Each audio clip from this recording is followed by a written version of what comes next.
Bonjour à tous. Faut-il voir pour croire?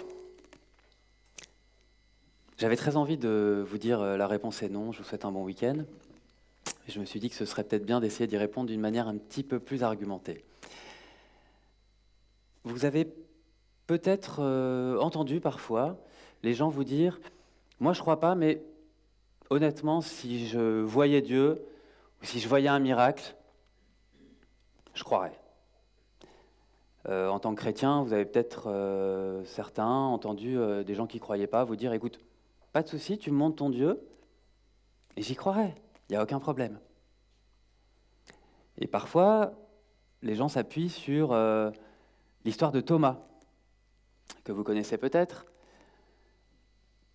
Moi, je suis comme Thomas. Si vraiment Dieu se montre à moi, ok, il n'y a pas de souci. Thomas, dans la Bible, n'était pas là le jour où Jésus est revenu voir les disciples. Les disciples ont eu beau lui raconter, il a dit non, attendez, moi si je ne vois pas vraiment la trace des clous dans les mains, pas possible. Et voici ce que Jésus lui a dit. Tu as cru parce que tu as vu. Tu as cru parce que tu as vu. Ça laisserait supposer qu'effectivement, si on voit, on peut se mettre à croire. C'est un premier élément de réponse pour la question qu'on est en train de se poser. Mais la suite va plutôt dans le sens inverse. Heureux celui qui croit sans voir. Il semblerait donc possible de croire sans voir. On remercie d'ailleurs Jésus et Thomas pour ce petit passage, parce qu'il semblerait qu'ils aient eu connaissance 2000 ans avant de la série qui aurait lieu à l'église de Lambry. Il y a un autre passage assez connu, très très connu dans la Bible, pas seulement par les croyants, c'est celui de la multiplication des pains. Vous avez tous, j'imagine, déjà entendu parler de ça.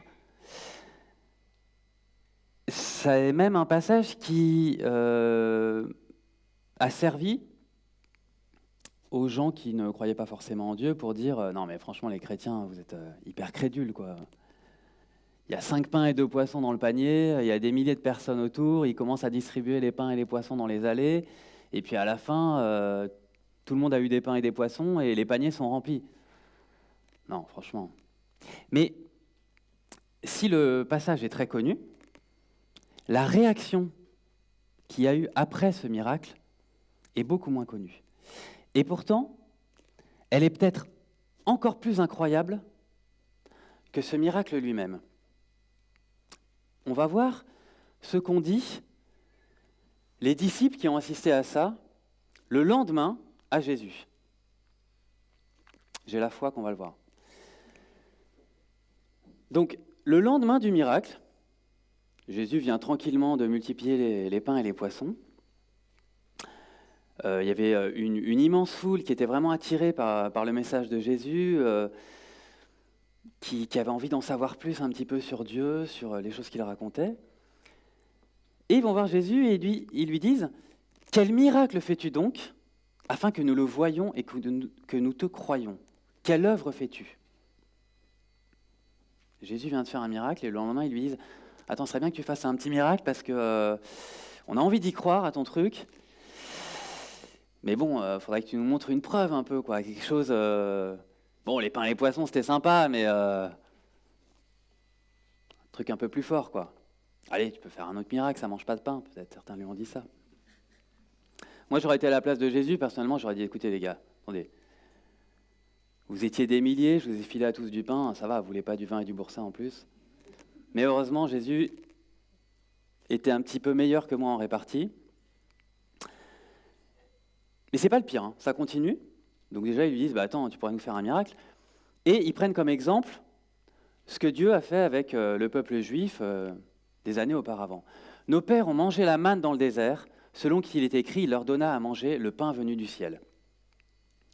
Franchement, tu pourrais faire un petit miracle pour nous. Nos pères, eux, ils ont eu la manne. Donc la manne, c'était une nourriture, que forcément, quand ils étaient dans le désert, il n'y avait pas grand-chose à manger. Donc c'était une nourriture que Dieu envoyait. Chaque matin, il y avait des espèces de flocons qui se déposaient dans le camp. Ils devaient ramasser le tout, pétrir tout ça et en faire des sortes de galettes pour simplifier. Et ils lui disent, bon, franchement, tu pourrais faire quelque chose pour nous, quoi. Je rappelle qu'il vient de faire un miracle avec de la nourriture, plus précisément du pain. Donc la manne, c'est juste un tout petit peu la même chose, sauf qu'ils ne se sont pas galérés à tout ramasser dans le camp et à fabriquer eux-mêmes la nourriture. Ils ont eu directement le pain et le poisson. Mais ils lui disent, attends, nos pères, ils ont eu ça, tu pourrais quand même faire quelque chose pour nous. Il faut savoir aussi que les pères en question, la manne, à un moment donné, ils en ont eu par-dessus la tête. Au point qu'ils sont allés voir Moïse, et ils lui ont dit, franchement, la manne, on n'en peut plus, quoi. On bouffe ça tous les jours. C'était tellement bien le temps où on était esclaves en Égypte. Moïse, il l'a pas trop bien pris, quoi. Il les a un peu aidés à se libérer de l'esclavage, mais non, attends, c'était trop bien l'Égypte, on bouffait du miel, de la viande. Là, la manne, c'est pas possible. Dieu a eu une réponse d'ailleurs un petit peu étonnante, un petit peu ironique, pour leur montrer qu'ils n'étaient pas très reconnaissants, qu'ils étaient un petit peu ingrats, et que du coup, il leur a envoyé des cailles. Toute la nuit, il y a des cailles qui sont tombées, et le lendemain, il y en avait partout dans le camp, à une hauteur assez importante et sur des kilomètres, selon ce que dit la Bible. Et on peut imaginer qu'au bout de 2-3 jours, ça devait commencer à être pas très agréable, parce qu'ils n'ont pas pu tout manger du premier coup. Et finalement, le constat de Jésus, quelques versets après, est un peu amer. Vous m'avez vu et vous ne croyez pas. Alors, ce n'était pas le cas de tous les disciples. Certains qui ont assisté à ce miracle ont cru en Jésus. Mais beaucoup, malgré tout ça, ne l'ont pas cru. Si j'osais, je dirais que la multiplication s'est terminée en division, en queue de poisson peut-être même. Mais vous me direz peut-être, et je crois que je me le suis dit aussi en lisant cette histoire, non mais attends, moi j'aurais été à la place des disciples, j'aurais vu ce truc, j'aurais cru, c'est sûr. Ils sont fous de ne pas y avoir cru. Jésus était devant eux, il a fait ce miracle. Moi, j'y aurais cru. Eux, ils n'y ont pas cru, mais moi, j'y aurais cru. Peut-être. Peut-être. Pourtant, on est facilement incrédule. Sans prendre forcément l'exemple de Dieu, ça m'arrive en tout cas parfois, de voir des proches me manifester de l'amour depuis des années et des années, et malgré tout, oser leur dire « Ouais, franchement, j'ai l'impression que tu m'aimes pas. » Oui, non, c'est sûr, ça fait juste 17 ans, 18 ans que je te montre à quel point je t'aime. Mais oui. Je me souviens l'avoir dit à mes parents aussi, plus jeunes. Un petit peu par provocation, mais à des moments où je le pensais quand même un peu. Plus tard, quand je suis devenu parent et que je me suis rendu compte de ce que c'était qu'être parent et de tout l'amour qu'il m'avait donné, j'ai regretté certaines phrases. Il y a certains amis aussi qui, pendant des années, m'ont dit qu'ils avaient vu vraiment des signes, des choses que Dieu avait fait pour eux, qu'ils avaient même ressenti la présence de Dieu dans certains moments qui étaient particulièrement difficiles et où ils n'avaient pas d'autre choix que de prier parce que la situation était tellement dure qu'ils n'avaient plus que ça. Et pour certains, ça ne les a pas empêchés de perdre complètement la foi. Vous m'avez vu Et vous ne croyez pas, dit Jésus. C'est une première réponse à notre question. Parce que, ça devrait s'afficher ici, on pense souvent qu'il faut voir pour croire, alors qu'en réalité, il faut croire pour voir. Alors, évidemment, il ne faut pas croire tout et n'importe quoi. Il faut s'appuyer quand même sur quelques éléments. Mais il y a cette idée, très présente dans la Bible, que plus on croit, plus on va voir des choses se dérouler. J'ai parfois discuté avec des gens qui m'ont dit « mais moi j'aimerais vraiment croire. Je pense que ça doit être super de pouvoir s'appuyer sur quelque chose de plus grand. J'aurais envie d'avoir cette quête spirituelle, mais j'arrive pas. » J'aimerais les rassurer. La Bible explique que c'est juste une question de décision. Si vous voulez croire, il y a juste à le vouloir, à demander à Dieu, et il vous exaucera. Je vais vous citer 2 versets qui parlent un petit peu de ça. Dans l'évangile de Jean, Jésus dit « Quand il sera venu, il parle de l'Esprit Saint, il convaincra le monde de péché, de justice et de jugement. » C'est lui qui convaincra du message du péché qui commence à la Genèse et qui se termine avec l'arrivée de Jésus, puisque Jésus brise définitivement ce péché qui est la séparation entre l'homme et Dieu. Et puis dans l'épître de Paul aux Romains, chapitre 8, verset 16, « L'Esprit lui-même rend témoignage à notre esprit que nous sommes enfants de Dieu. » C'est le Saint-Esprit lui-même qui vient en nous et qui nous convainc à l'intérieur que nous sommes enfants de Dieu. Alors la Bible va en fait un petit peu plus loin que ça. Et pour les gens qui ne sont pas croyants, je vous préviens, ça va faire un petit peu mal. Mais pour les croyants aussi, hein, rassurez-vous. Parce que, on va peut-être voir le verset s'afficher. Non, c'est pas celui-là. On passe, ça on y reviendra à la fin. Hébreux, chapitre 3, verset 12. Prenez garde, frères, que quelqu'un de vous n'ait un cœur mauvais et incrédule, au point de se détourner du Dieu vivant. Cette association de mauvais et incrédule, elle est difficile à entendre. Pour les gens qui ne croient pas en Dieu, mais aussi pour les gens qui croient en Dieu, parce que qu'est-ce que c'est que des gens qui croient en Dieu? C'est des gens qui ont cru une première fois, mais qui, au moindre obstacle, peuvent douter, ou peuvent remettre en question l'existence de Dieu, ce qu'il a fait pour eux auparavant, etc.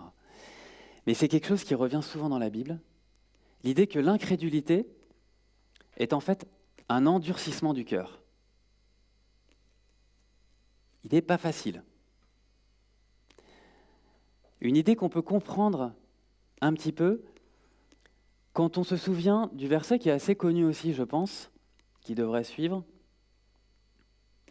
de Jésus qui dit, lorsque les enfants viennent et que les disciples ont l'impression qu'ils sont en train d'ennuyer Jésus et qu'ils veulent les chasser, Jésus leur dit non, laissez venir à moi les petits enfants, car le royaume des cieux est pour ceux qui leur ressemblent. Pour ceux qui leur ressemblent, ici je le comprends comme cette foi que les enfants peuvent avoir en les adultes, en la parole des adultes. Et qui fait que la première fois qu'ils ont l'impression qu'un adulte leur a menti ou a un peu biaisé avec la vérité, ça peut être un petit choc, voire un traumatisme.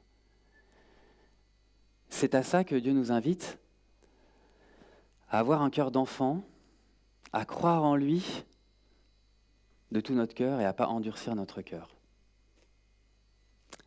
Vaste programme, pas forcément très simple. C'est pour ça que la Bible parle de nouvelle naissance lorsque on décide de suivre Jésus-Christ. C'est comme si on naissait de nouveau. On redevenait des petits-enfants qui ont besoin d'un Dieu. Alors, comme je vous le disais tout à l'heure, on ne nous demande pas non plus de croire n'importe quoi et de mettre notre raison de côté, heureusement. Il y a un verset, toujours dans la lettre de Paul aux Hébreux. Je ne l'ai pas affiché parce que je compte y revenir lors du prochain message, qui dit « La foi, c'est l'assurance des choses que l'on espère et la démonstration de celles qu'on ne voit pas. » Donc oui, il y a un pas de foi, il faut espérer. Mais ensuite, si on fait ce pas de foi, si on espère, on va avoir des preuves de l'existence de Dieu. La démonstration des choses qu'on ne voit pas. Donc, je tiens à vous rassurer, les chrétiens ne sont pas totalement fous. Ils le sont un peu parce que c'est vrai que cette histoire de Jésus, etc., c'est quand même assez incroyable. C'est d'ailleurs le sens de la foi. Il faut quand même avoir une certaine foi pour croire en ça. Mais si on n'avait pas la démonstration que ces choses existent, rassurez-vous, au bout d'un moment, on aurait laissé tomber, je pense. C'est parce qu'on a cru une première fois qu'on a ensuite eu des preuves, des signes réguliers, que Dieu était là, que Dieu nous aidait, que Dieu nous entourait. Et j'aimerais, pour terminer, vous dire les choses qui, moi, personnellement, m'ont convaincu de l'existence de Dieu. Quelques éléments. Alors, j'ai bien conscience que c'est très compliqué d'essayer de prouver l'existence de Dieu, et j'ai bien conscience aussi que si on demandait à tous les croyants qui sont dans la salle qu'est-ce qui t'a convaincu de l'existence de Dieu, on aurait des réponses totalement différentes.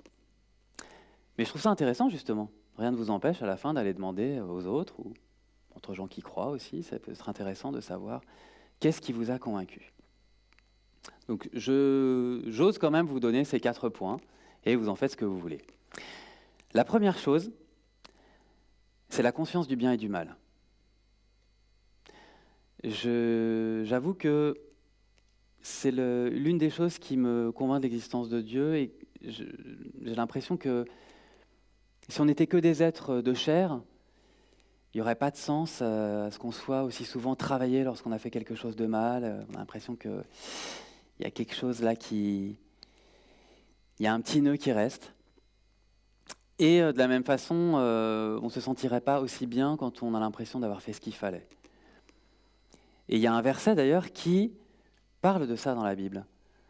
À un moment donné, on dit à Paul, mais qu'en est-il de ceux qui n'ont jamais entendu parler de Jésus C'est un peu injuste, comment ils vont être jugés? Il leur répond que chaque être a en lui, Dieu a placé en lui la conscience du bien et du mal. La deuxième chose, c'est un peu plus personnel, c'est lié à mon parcours littéraire, c'est le fait que lorsque je lis le Nouveau Testament, lorsque je lis l'histoire de Jésus, j'ai pas du tout la même sensation que j'avais lorsque je lisais des histoires de grands héros dans la littérature. Quelle que soit la grandeur du héros dans la littérature, quelles que soient ses capacités incroyables, que ce soit Cyrano, que ce soit Merlin, que ce soit d'autres, on voyait tout le temps la main de l'homme. Celle du narrateur, mais aussi celle de l'humanité du personnage, tous ses défauts, toutes ses failles. Et si vous n'avez jamais lu le Nouveau Testament, je vous invite à le lire en vous demandant, mais est-ce que ce Jésus a des défauts? Est-ce qu'il a des failles? Moi, ce qui m'a frappé quand j'ai lu le Nouveau Testament, c'est cette impression qu'il était toujours parfait dans ce qu'il faisait. Lorsque on livre Jésus à Pilate, lorsque les Juifs veulent le faire condamner, Pilate à la fin dit « mais je n'ai pas trouvé de faute en lui ». Et c'est vraiment cette impression que j'ai à la lecture du Nouveau Testament. Lorsqu'il refuse de condamner la femme adultère, lorsqu'il se montre complètement humain au moment où il veut ressusciter Lazare, alors qu'il pourrait dire « c'est bon, c'est la mort, c'est rien, de toute façon on va tous ressusciter, arrêtez de pleurer comme ça ». C'est la façon dont il est capable aussi, lorsque on se moque de Dieu, d'être virulent et de chasser les vendeurs du temple qui profanaient le lieu de culte. C'est sa façon de répondre aux pharisiens quand ils essayaient de le piéger, par une question, par un détour, par de l'ironie,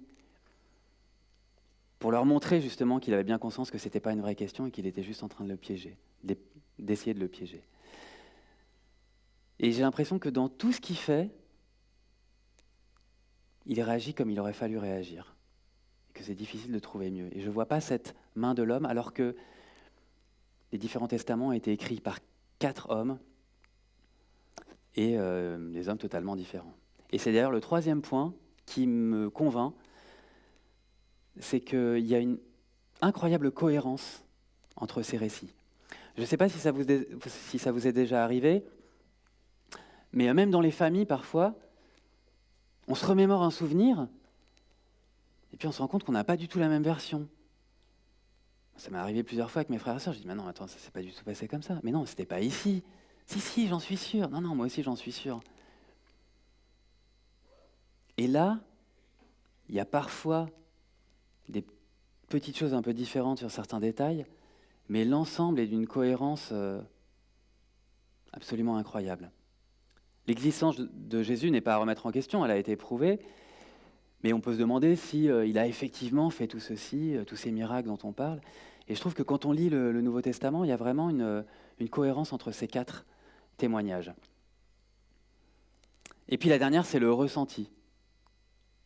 C'est cette impression que quand on lit la Bible, on est apaisé.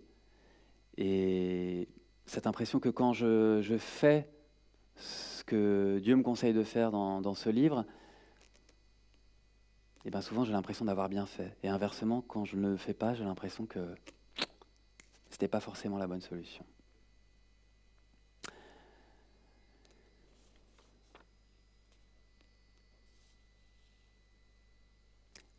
Les frères Goncourt disaient « Lorsque l'incrédulité devient une foi, elle est moins raisonnable qu'une religion. »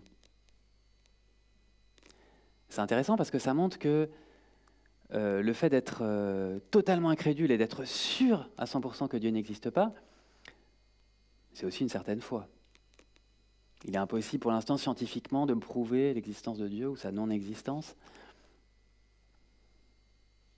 Et je pense que les textes qu'on a lus sont une invitation un petit peu à essayer de se faire une idée par soi-même, honnêtement, en lisant les différents récits de Jésus.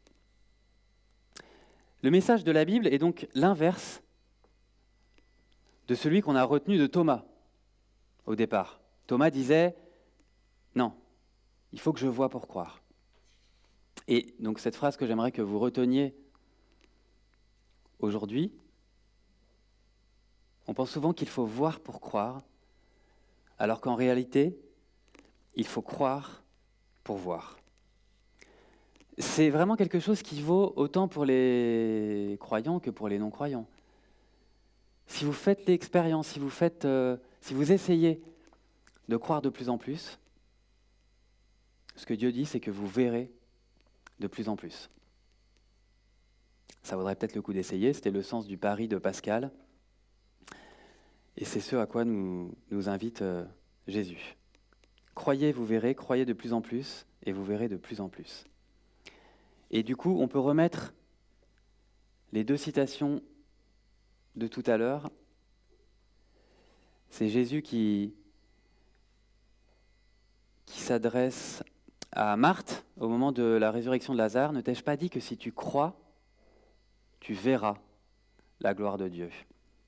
Et une autre citation de saint Augustin qui va aussi dans ce sens. « Crois et tu comprendras, la foi précède, l'intelligence suit. » Je vais vous donner des devoirs pour la prochaine fois si jamais vous êtes tenté de venir pour la suite de ce message, faut-il voir pour croire. C'est pas parce que j'ai été prof il y a des années que je fais ça.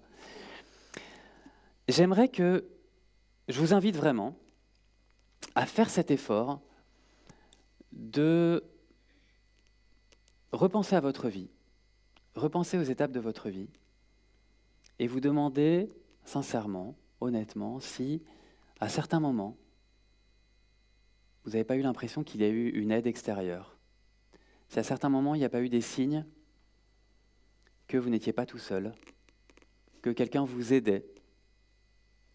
Ça peut paraître un peu abstrait, mais si on pense à certains moments difficiles qu'on a vécus, si on pense à certains moments clés de notre existence, à certaines rencontres qu'on a pu faire, je pense que ça peut être intéressant. Donc en tout cas, je vous invite à faire ce petit devoir pour la semaine prochaine. Et rendez-vous donc pas la semaine prochaine, le 14 octobre. Donc rendez-vous le 14 octobre. Si vous voulez en voir plus, sans pour autant croire ou en croyant de plus en plus. J'aimerais terminer par une prière ce message. Seigneur, tu dis dans ta parole que tu nous invites dans ta parole à croire pour voir davantage. Tu dis heureux celui qui a cru sans avoir vu, à Thomas. Et Seigneur, qu'on puisse essayer d'expérimenter ça afin de constater que tu existes et afin de te voir de plus en plus à l'œuvre. Amen.